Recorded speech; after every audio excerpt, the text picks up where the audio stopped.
Mga kaagta, good morning. Kumukuha ako ng okra. Gugulayin ko mamaya. Ayan po okra. Iba kasi pag nandito ka sa bukid, maraming gulay. At sariwa pa. Ayan, kuha ko ng mga okra. Kasi masarap ang okra sa ating, lalo-lalo na sa mga taong constipated. Kagaya ko minsan na nagkakaedad na. No, nako-constipated tayo.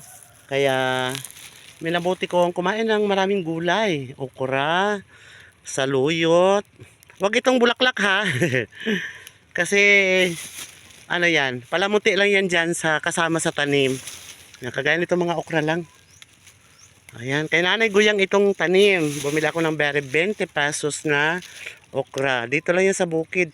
Kasi pag sa syudad ka per kilo na po ito pag binili mo. No?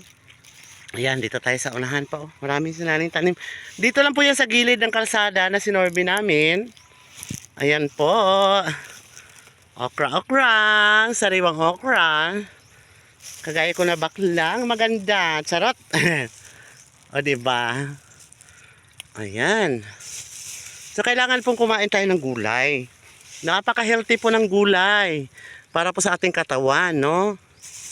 Huwag tayong mamili ng kung ano-anong, di ba nasanayan ng mga kabataan ngayon, Chicken Joy, na instant noodles. So dito naman sa bukid, hindi namin sinana yung mga bata na kumain ng mga ganon. Kailangan kumain kayo ng gulay. Kasi nagbibigay ng talino sa atin yung gulay. No, kaway-kaway dyan sa mahilig sa gulay. Ayan po mga kakapatid. No? Ako ay mahilig sa gulay. Kahit kunting gulay lang. Masarap maggulay everyday. Lalo na pag may may kasamang isda. Ayan.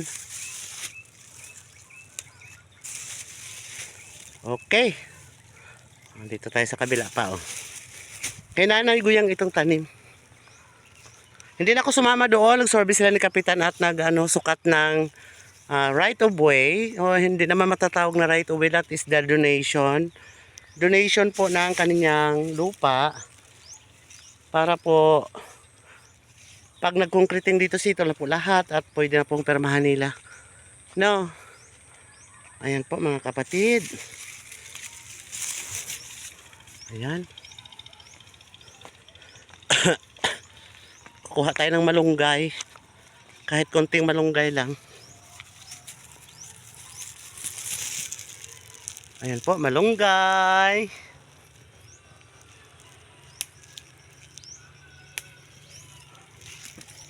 Ayan.